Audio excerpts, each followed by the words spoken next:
Hello, everybody, and welcome to the conclusion of our 5-session series for the AIM tips for summer 2021. It's so sad to come to the end of this 5-part series, but I'm sure there'll be other AIM tips in the future. So we are going to conclude our series on slide today with the E in slide, which stands for evaluation. So we're going to look at a number of ways that you can check for accessibility. As well as look at some of the cautions when using these accessibility checkers. So they're great tools, but they're definitely not perfect. So we want to use them with some caution. So once again, just a reminder of the goals for this series. I hope that if you participated in other sessions that we've accomplished this goal of building your skills related to the creation of accessible documents, presentation slides, and other communications, because a lot of these skills cross over, work across formats. So the same skills will work on a presentation slide as well as the document related to that presentation. For instance, in the second session, we looked at links and how to make them more descriptive. Well, that's a topic that really is not specific to one format. And then again, we want you to build up these skills so that you can model it for other leaders in your states. So we hope that we've accomplished that goal in this series. But as always, you can reach out to us and we can provide more resources. So the entire series is being recorded. This is the final session, but you can access the recordings from the previous sessions, the previous 4 sessions that we've done. Those recordings have all been closed captioned and they're included in a playlist that's available on YouTube, on our AIM Center YouTube channel. The link for it is bit.ly, and then /AIM tips summer, AEM in all caps, and then the T in tips and the S in summer are both capitalized. So check out those recordings and share them around if you think they'll be helpful for other teams within your states that could use some help when it comes to, creating accessible communications and documents. All right, so Slide has really provided us with a nice format for this 5-part series. We've addressed each aspect of Slide in one of these sessions. So Slide is a mnemonic to help us address some of the low-hanging fruit, some of those things that we can get started with that will make a big difference with just some minor tweaks or changes. So we've looked at, SLID, and today we're going to look at evaluation and how to use accessibility checkers. So there are a number of tools we can use. And the first one is the accessibility checker that's built into our Office products. So I'm going to do a demo of that, and then you're going to have a chance to pull up one of your documents and go through the steps on your document to see how that works. So if you want to do that while we're just going through these preliminaries, feel free to pull up a document that you've worked on recently and use that to check the accessibility using one of the checkers. So we'll do it for both Office products and then also for Google Workspace documents. Those are 2 of the most common platforms that are used in our environments. So we'll look at both. And then we're just going to get started with web accessibility a little bit, because often we might be sharing a website or a web resource. So what are some quick ways that we can check for accessibility? Using some free tools such as Totally and Wave. So if those are not tools you've checked out before, you'll have a chance to explore them a little bit in this session. So the first option here, if you're using Office products, there is a built-in accessibility checker, and there's 3 different ways you can access that. It may already be included in the ribbon. So at the top of your interface for Microsoft Office products, you have the ribbon where all of your menus are and your different formatting options. There's a review tab within the ribbon, and then check accessibility is usually found under the review tab. Now, if it's not included in the ribbon, the other thing you can do is do a search for accessibility under help, and that should be one of the first things that pops up. So that's another way you can do it. And then the third way, and the longest way, is you can go up to File, choose Info, check for issues, and then you'll find Check Accessibility as an option there. So 3 different ways that you can do this: through the ribbon, through the File menu, and then by doing a search in the help. So let's go ahead and take a look and check the accessibility of a document. And then I'm going to give you a few minutes to do this on your own as well. So let me exit out of here, out of my slides. And what I'm going to do first is I'm going to do it right here in Microsoft PowerPoint and just show you where to find these options. So the first place is I'm going to go to the Review tab. And then I have the third item in the way my setup is here. The third item from the left is check accessibility. So I can go ahead and just check that option. And you'll notice here that I get some errors, I get some warnings. In this case, I only have some warnings. And the warnings are related to the reading order in PowerPoint. This is something that we covered in the first session that we did related to document structure. Now, I will tell you this. The reading order is one thing that you will often see as a warning when you do PowerPoint presentations.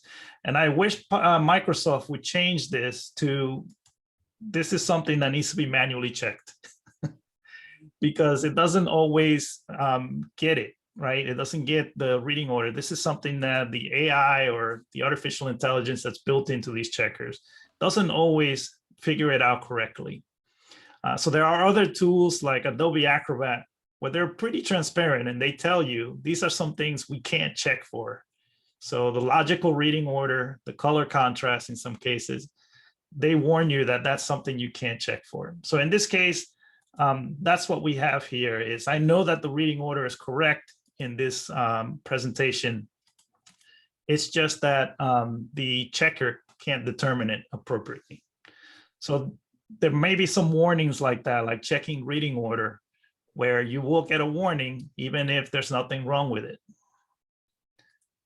The other thing is when you select any of the items in the accessibility checker, and this is the most important thing to keep in mind, is there is some guidance included with the checker. And you can use this guidance to really improve your skills and to learn more about accessibility. So it explains why it's important to address an issue. And then it shows you the steps for fixing that issue with step-by-step instructions. So for instance, for the reading order, what I would do is go to the Home tab, choose Arrange, go to the selection pane. And again, we covered this in our first session. And then I will see the reading order here and I can confirm that that is in fact correct. So that is in PowerPoint. Again, you could go to Review, check for accessibility. If you don't see that option, the next thing to do is go to Help and just type in accessibility. And you'll see that check accessibility or something similar to that will be one of the first options to come up. Or lastly, you could go up to File. Actually, yeah, that won't work here because I'm on the Mac. But on Windows, you could go to File, I believe it's Info, and then you can get Check for Issues and Check for Accessibility. It's one of the options there. I will bring up a Word document as well. And this one, I do know that there are some errors. So we're going to do a check on that as well. This is one of our practice documents that we have available on the AIM Center website. So I'll go to Review, Check for Accessibility. And this time we do have an error and we also have a warning. So the error is that one of the images is missing alternative text. And what's nice, if you are working on Windows, the accessibility checker is often ahead of the Mac one. On Windows, you actually can fix the error right from within the checker. There's a little pull down menu and it will give you some suggested actions. And for instance, I could choose this one, this image that has an error. And from the pull down menu, I can choose Edit All Text. On the Mac, they haven't added that feature yet, so I actually have to do it manually. I have to select the image, edit all text, and then I'm just going to put in some alt text here so that we clear.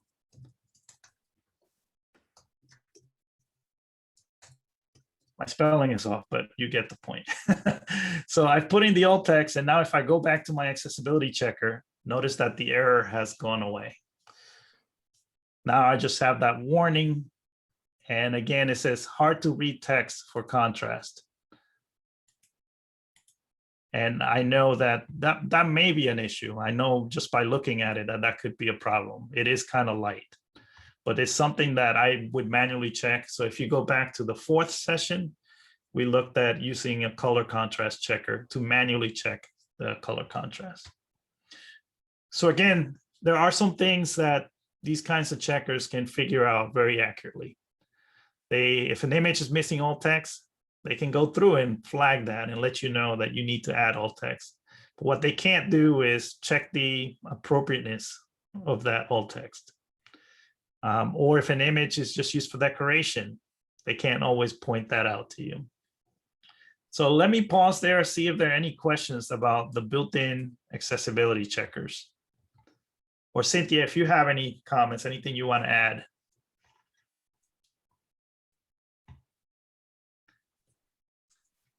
I dropped the link to this practice document, Luis, in the chat. So I said provided the link to module 2 and pointed to level 2 for accessing it. And I think that as a reminder too, about that module to help supplement this series of AIM tips. I think it's a really helpful resource. Absolutely. Module 2 of our online learning series, it's all around this topic of online documents and with practice files and lots of tips. So one thing that I do want to point out here, going back to the first session that we did, there's an error here that just kind of shows the limitations of the accessibility checker. This text at the top of the document, making our documents more accessible, it should be a heading, but it's not marked as one. It's actually normal text that I've just highlighted, made bold, and made bigger. And yet the accessibility checker didn't pick that up. So that is a practice that you actually have to go through and check the structure of your document. Same thing with the second heading here. It is still marked up as normal text, just bold. So basically the reason why I'm bringing this up is that just to highlight that getting a perfect score on the accessibility checker where it says there's no accessibility issues found, that doesn't necessarily mean that the document is going to be accessible to someone with a disability or somebody who's using assistive technology. And by the same token, there may be issues here that are missed. Things like headings is one that it usually struggles with. That's something that does require some manual checking. And the navigation pane, and I went over this in a previous session, but if you go to view, turn on the navigation pane, you can see a list of the headings in your document. And you'll see on this one, I don't have that. I don't have the structure. So that's another good check to perform. Are there any questions about these built-in accessibility checkers?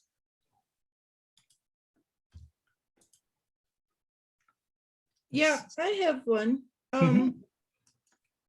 I was following along with you on some documents that I had open from some work that I was doing this morning. Great. And one of them was a Word document and one of them was a PowerPoint document.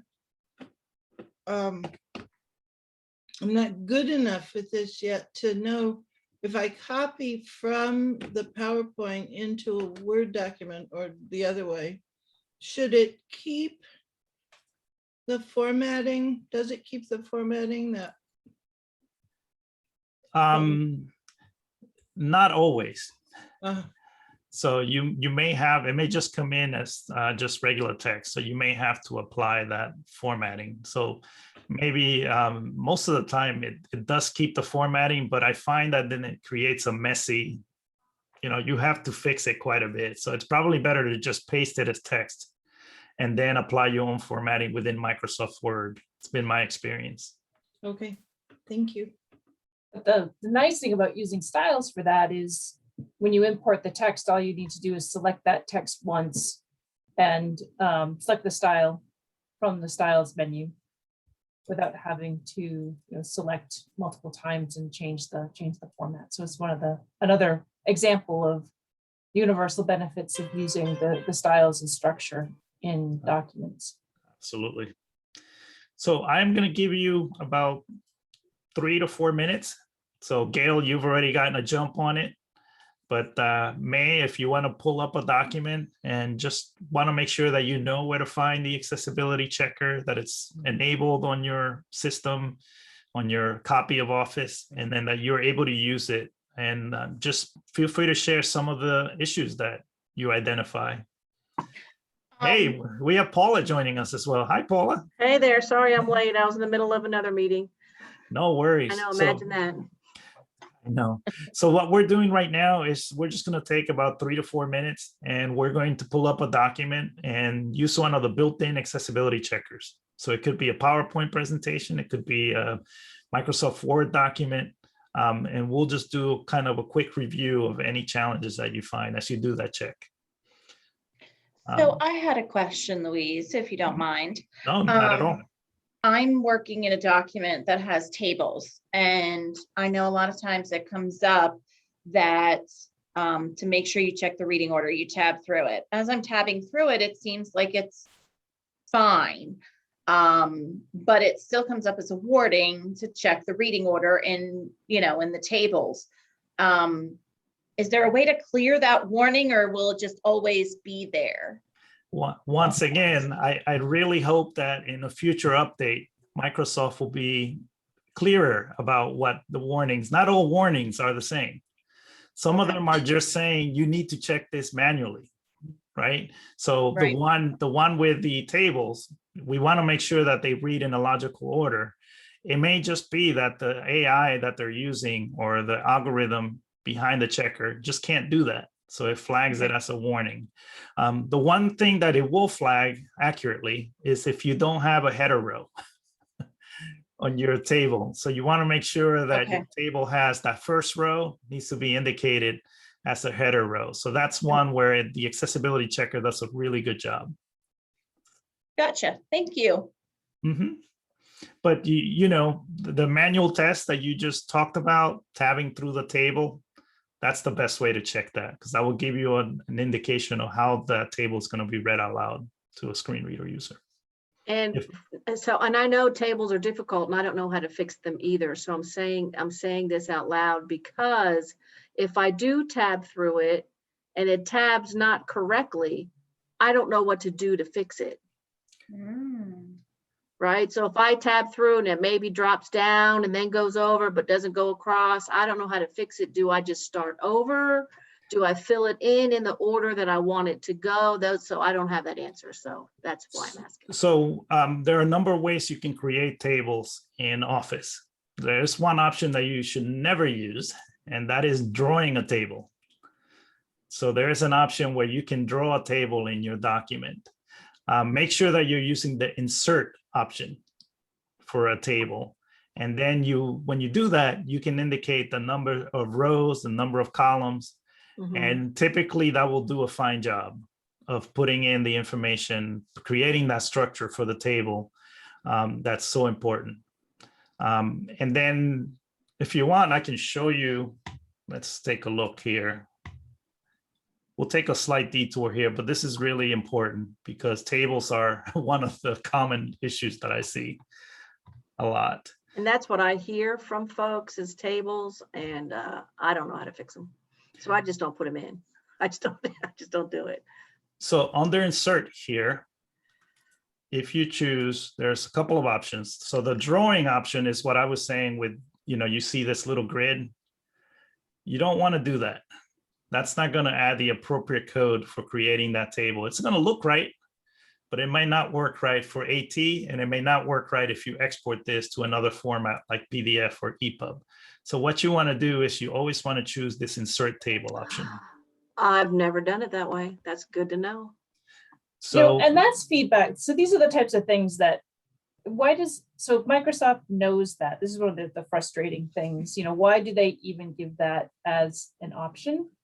Probably because it's easier, but a lot of people Easier. would probably, a lot of people would probably, they Right. get, tomatoes, thrown at their buildings in Redmond, but, yeah, it's just, it doesn't make any sense.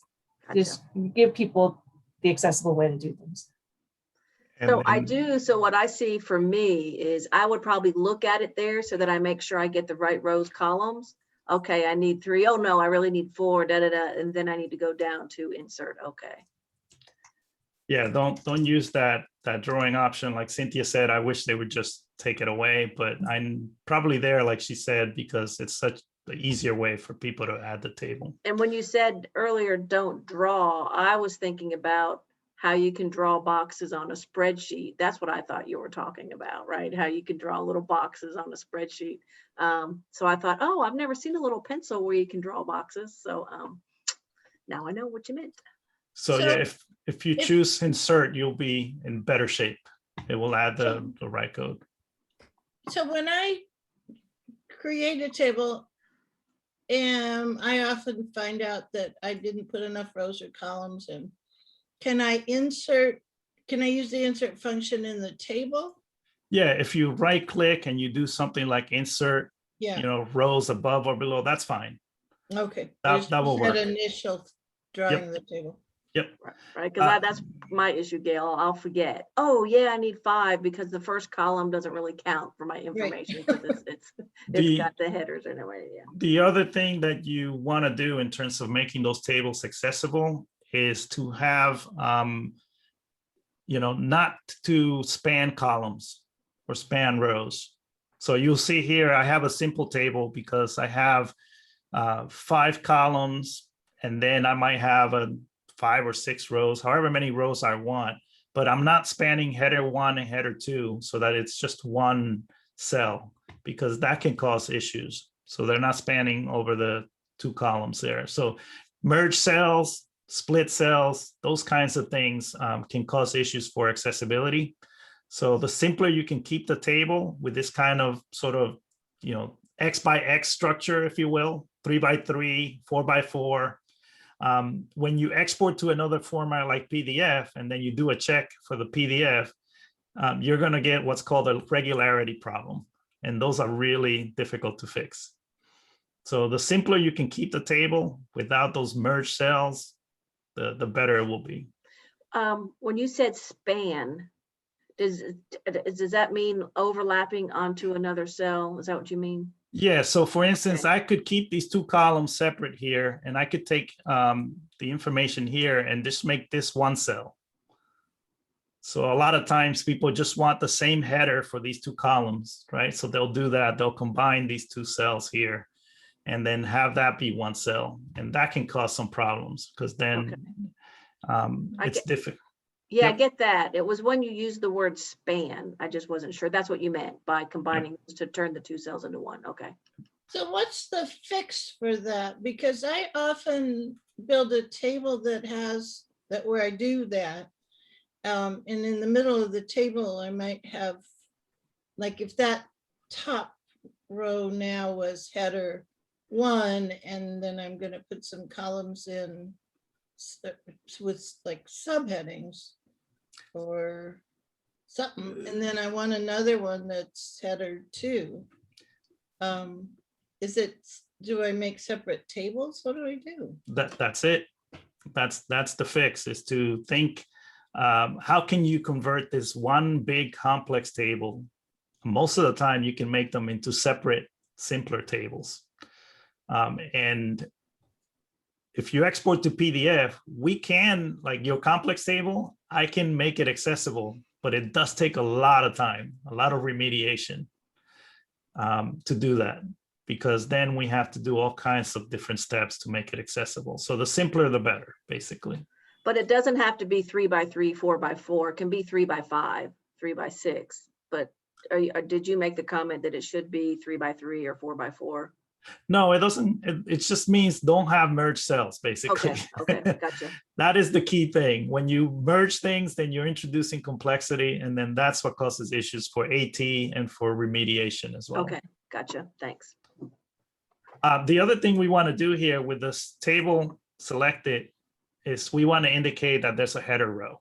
So there's a checkbox near the top of the screen. And that just tells the AT how these things are associated. So now if I had a value in the second row here, that just helps the screen reader user say, well, value 1 is associated with header 1, value 2 with header 2, and so on. So it's really helpful for understanding the layout of the table as it's being read out loud. Any other questions about tables? This is one of my favorite topics, by the way. Hey, Anna, that was a great question. Because I do see lots of issues with tables. So I'm glad that you brought it up. Well, and that's one of my concerns. Being a former vision teacher, a lot of my students had major issues reading tables and understanding the layout, et cetera, and nothing ever read properly for them. So I want to make sure that it's properly laid out. And when I'm sharing that information with some of the special education teachers around the state, that I'm doing so appropriately for them. So thank you. Absolutely. So let me show you, I'm going to bring up, so with your own documents, any comments, any ahas, anything that came up with the checker that you have questions about? Or did you get it all clear? It says no accessibility issues. Well, I haven't. Oh, go ahead, Gail. Oh, well, I had a bunch of things in text boxes and they all read as accessible, but the arrows between the text boxes were graphics and they didn't have alt text on them because I just thought they were arrows. So that was very helpful to me to understand that. I mean, it actually put in some alt text that was appropriate because it said down arrow, but it's easy when you rely on your vision to miss things that are visual, I think. Yeah. And the way that I'm glad that the accessibility checkers in that same review tab with spell check, because you should be checking as you go, you know, and not wait. For instance, if you have a presentation that's 100 slides, don't wait until the end. You can do some of these checks as you're going along so that you can sort of do some of that work as you go. And in fact, there's a setting in the accessibility checker now where it can work like the spell check. It can check in the background and alert you to accessibility issues as they come up. A question around, so I have a presentation and I thought that I did all my accessibility check, but all the images are coming back up. So when I have a picture of like my boss is up there, right? So there she is. And alt text comes up and I got to give her alt text. Do I just name it? Do I say it's a picture of when allow? It's when allow. It's a female with a black and white shirt on. When allow. What? So I don't know. So remember that the screen reader is going to announce that it's an image already. Okay. So unless it's specifically important to know that it's a type of image. So for instance, if I'm doing a presentation on art and I have black and white images or photos, I might indicate black and white photo of something. But in most cases, you know, the screen reader is going to say image. So you could just identify her as when allow and then maybe her title. And that should be enough when it says image. It's not, you know, unless that, usually we want to focus on the content, not the presentation. So it's not really most of the time important to know what she's wearing or anything like that. We just need to know that it's, you know, when allow and then whatever her title is in the context of that presentation. Anybody else have any suggestions there for Paula? A lot of people will include more details about the person's appearance, and I think particularly in today's DE&I climate that can be relevant. If somebody's white, black, Asian, I think that can be useful. So it could be when allow, comma, white for female representation. Right, right. Good Especially, you know, point, Cynthia. sometimes, yeah, sometimes names are, you know, and pronouns are important as well. You know, I think there's can be, depending on, I think some of that is helpful to have internal conversations about too. This is one of those within CAS where we got a workforce training fund grant through the Massachusetts Department of Labor, and it will be an opportunity for CAS as an organization to have conversations about this and make some cultural decisions about what do we include within alt text. A question specifically to that. You know, I'm inserting a photograph of Luis Perez in a document I'm creating. How much information do I give about Luis in this alt text? Well, and that's a great point that you bring up, Cynthia, because I came across it today where I was choosing some of the images that we're using on our website. And when we selected those images, we were looking to increase representation. Like that was part of the purpose for selecting those images. And so I did highlight that in the alt text. You know, there is a mixed group. So I made a point to note the gender of the group and the race, you know, the representation, because again, that was part of the purpose of the image, was to increase representation. So we don't often see people of color in a lot of the stock photography around AT use or technology use in general. So that is important to highlight. So with that said, so there's some positives going on in Georgia, in my opinion, is the IT folks are reaching out and asking special ed about accessibility, right? Which is great. So it's not being pushed by special ed, which is even better, right? Somebody else is kind of taking ownership.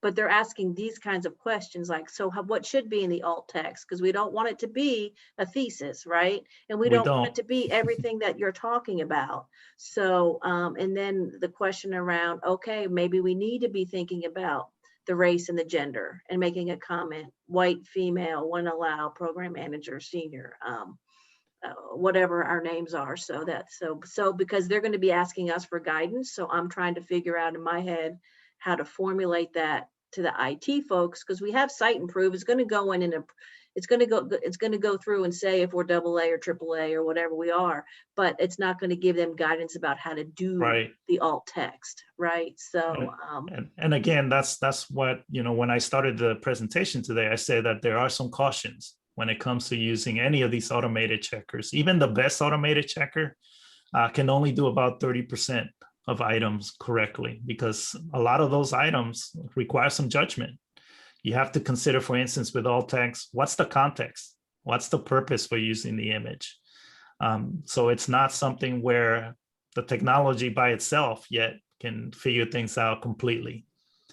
It's trying to. I do get some descriptions, but that are automatically generated, but I often end up with lots of laptops. Right, none of the self-generated alt text has ever been accurate for me. Right. You can see what they modeled it after, what images they used to do the modeling. So, because I think for my goal is if I can get people in the habit of just knowing that it's not great, but it's better than not doing anything. And I don't say that out loud to them, right? I don't say that at all. But I do recognize that at least they're hitting review when they're checking accessibility. And as things get better over time, they may have more questions. But I know that it's not the end all be all, but at least we're forming a practice that absolutely. And look at it as a time-saving measure too. So if you can, the things that it can identify well, like missing alt text, like Gail said, she didn't know that arrow had alt text or if it was missing it or not. So use it in that way as a tool that can help you get to the right place where you need to put in that information, if you will, so it can save you time. But again, we use it with some caution in terms of knowing its limitations. So within Google Docs, I just wanted to highlight that there is an add-on called Grackle Docs. I have it installed here, and that can do a similar check to the Microsoft built-in accessibility checkers. So if you're working in Google Workspace, Grackle Docs, unfortunately, is not free. It does the check for free, but the guidance requires you to have a subscription. So that's something to know, that it's not completely free.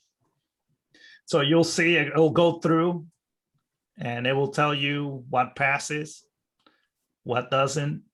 But then if you try to access the guidance, then a pop-up will come up and ask you to subscribe.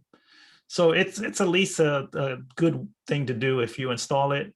You can do that free check and at least get a sense for the general shape that your document is in. So that will work in Google Docs, Google Slides, and Google Sheets.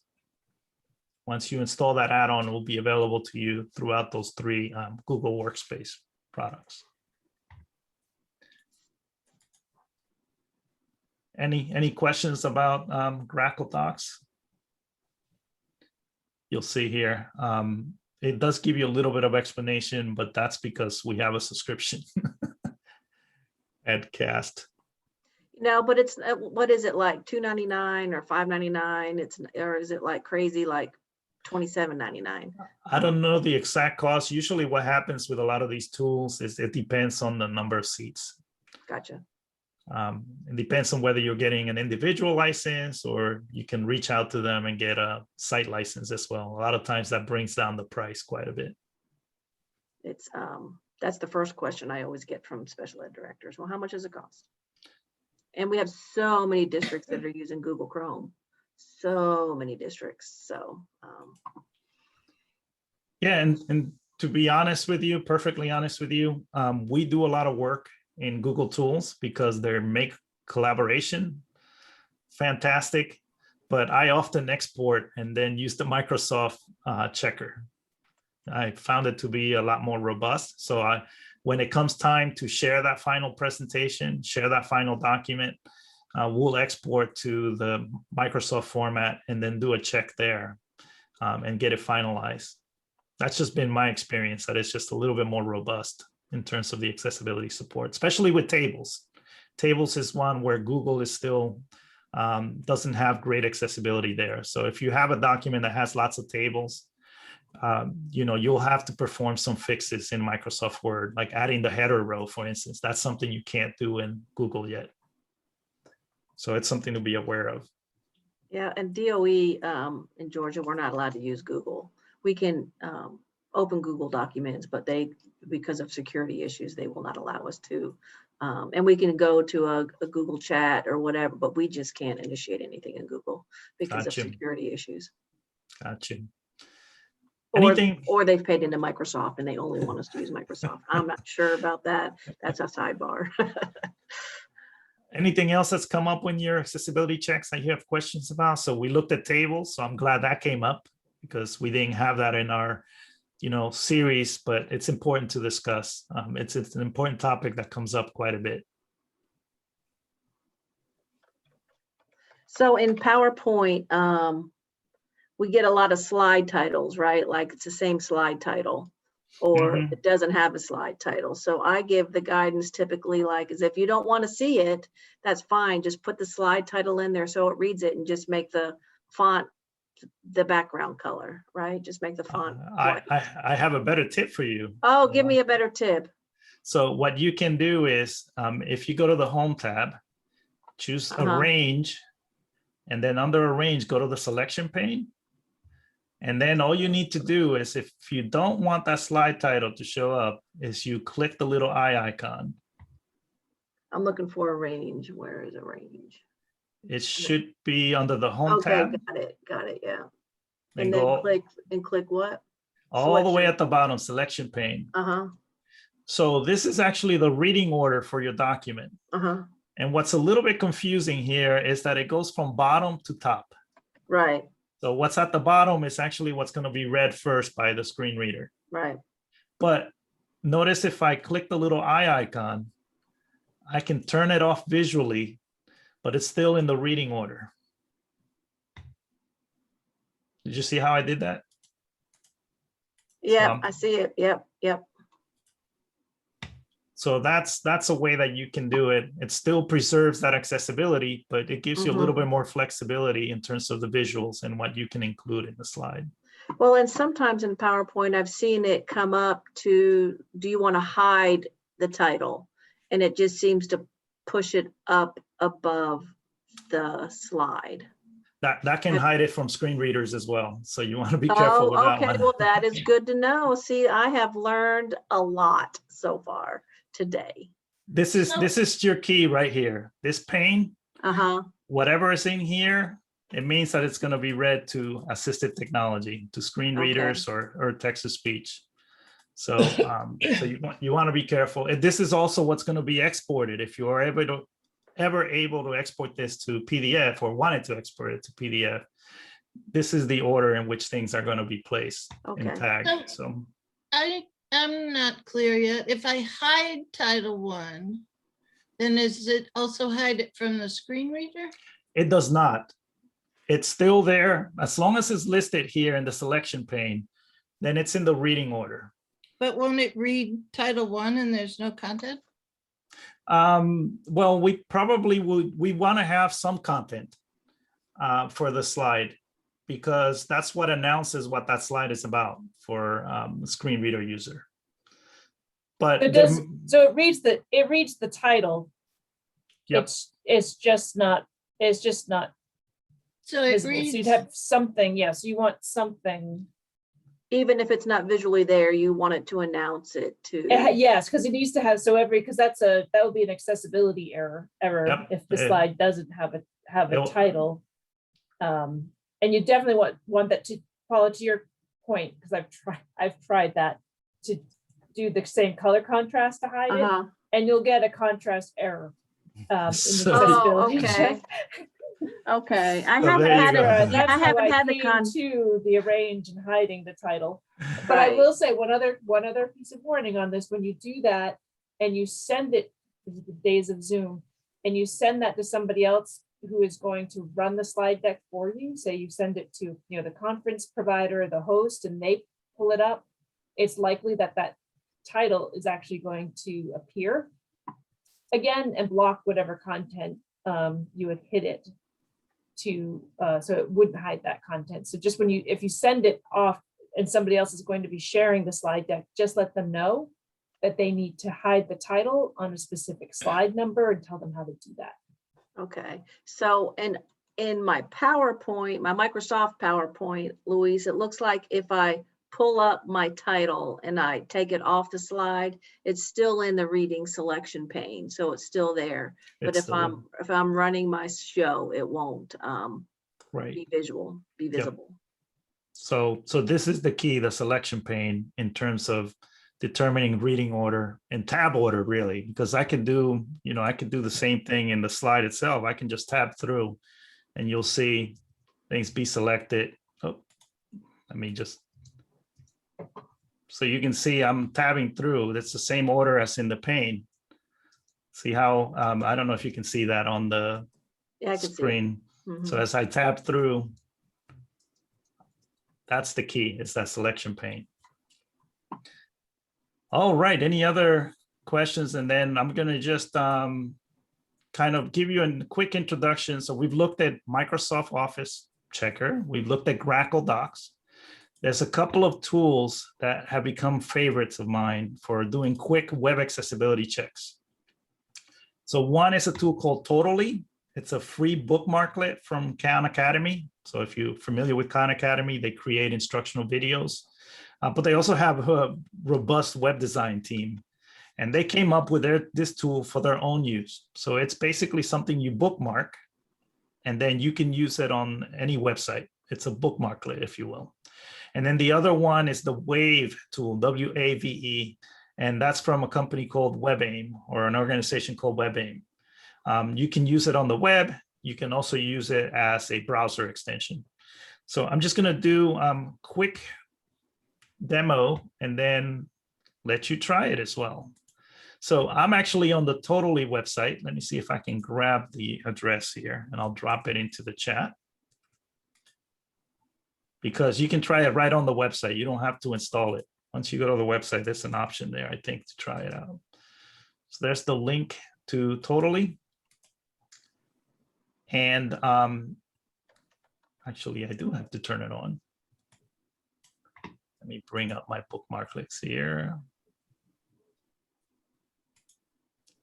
So basically, you bookmark it, and then you turn it on through your bookmarks. just like you were going to visit a website. So once you turn it on, it shows you this eyeglasses icon in the lower left-hand corner. And then if you bring that up, you can check a variety of different things. You can check the heading structure. So now it shows you a little marker around the different headings. So you can see, oh, this is a heading level 2, this is a heading level 1. And you want to make sure that there's a good logical structure to those headings. You can check the contrast. So it shows you on the page what the contrast ratio is and whether it passes or not. So a green means it passes, a red means it doesn't. So here you'll see there's one that has a red. And then if you hover over it, it gives you an explanation. You can check for link text. So making sure that those links are descriptive. Let's see if we can find one here where it says click here or something like that. I know there's one in here somewhere. So that's something else that it can check. So these are just very simple checks that if you're looking at a resource that you want to share, you can do a quick check. Here's the image alt text. It's another one. So if images are missing alt text, it will flag them. Very simple checks that you can do. And for each of these, it gives you an explanation over on the right side, why it's important, how it works, and so on. Explains that error in much more detail. So very simple bookmarklet, doesn't take up a lot of resources. You can bring it up, you can hide it at any time. So let's see. We don't have a lot of time, but if you want to give it a try, I would encourage you just pull up a website that you often share with your colleagues and then do a few of these checks. And again, these are topics that we've covered in the other episodes of this series. Headings was session 1. We looked at document structure. Links, that was session 2. Image alt text, session 3. And then contrast, we looked at that in session 4. So this tool really aligns well with our mnemonic of slide in terms of being able to check a web resource.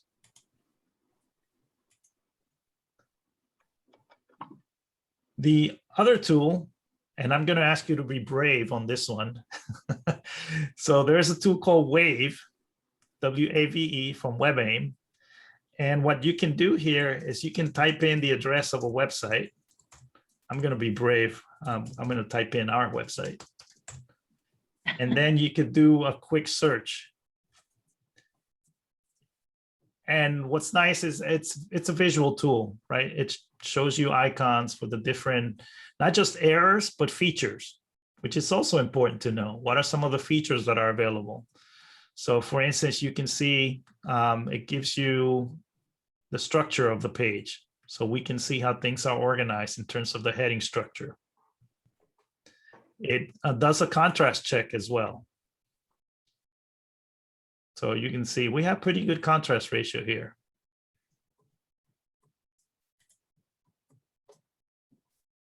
I don't know what that's about because I know we don't have missing alternative text. So again, there are some limitations to some of these tools. But you can see here the features. So it tells you which images have alternative text. So this is a good tool to just do that kind of quick check. Get a sense, for instance, of, where is this in terms of accessibility? Is this something worth sharing or not? And then you can use this on the web. So it only checks one page at a time.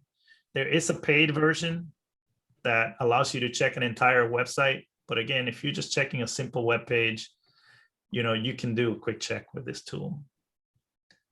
So I said I would ask you to be brave, is to go ahead and take the website you've created for your program and run it through Wave, at least your homepage, and start to get an idea of some of the issues. And for any issue in Wave, you get some guidance as well. So it does explain it. You see that there's a full reference here. So whenever you select one of the icons, it will explain, just like the built-in accessibility checker in Word and PowerPoint, it will explain what the issue is, why it matters, and what the relevant guidelines are as well from the Web Content Accessibility Guidelines.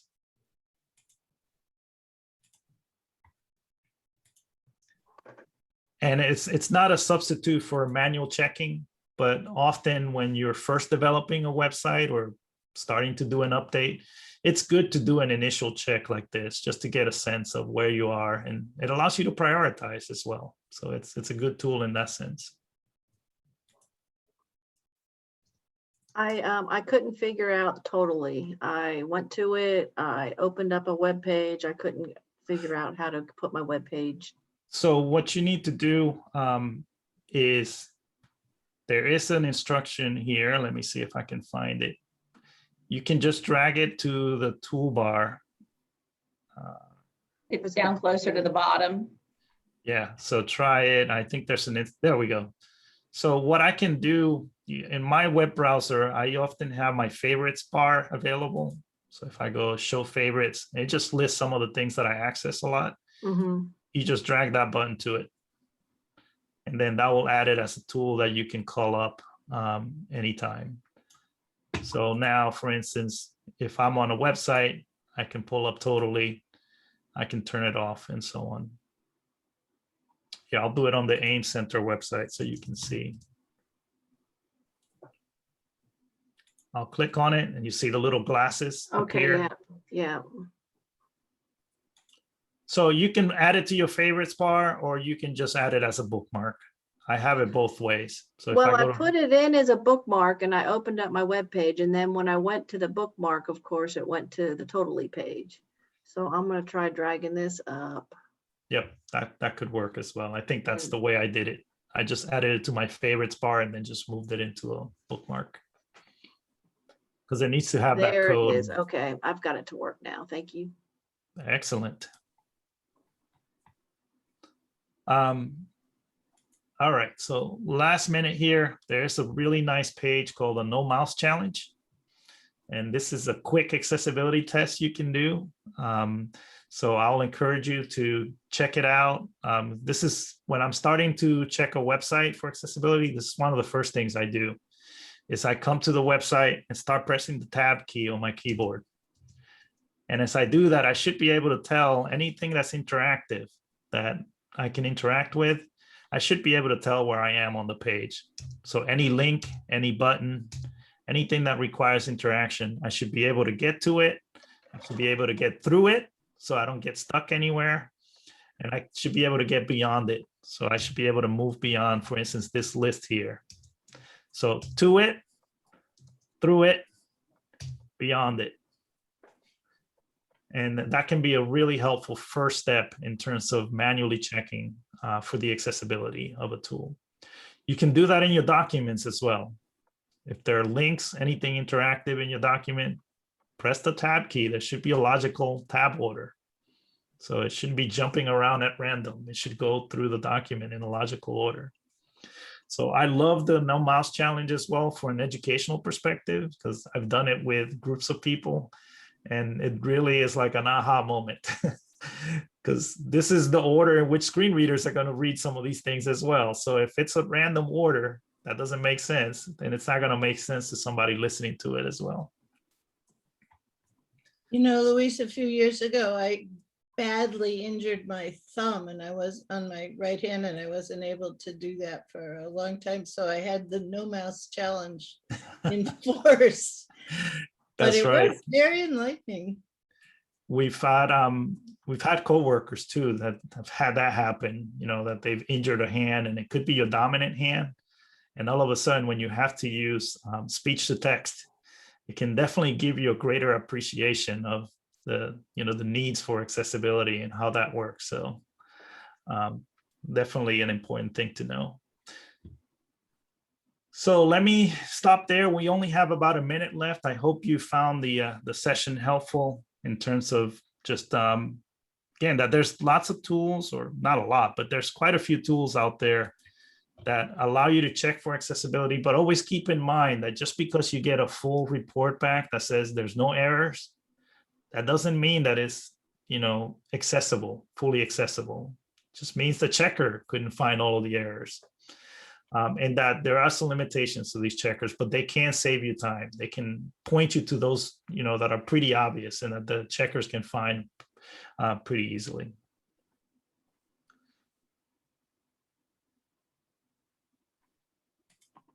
All right. Well, this has been a lot of fun doing this series. I've really enjoyed it. This is kind of one of my passions. It's really document accessibility.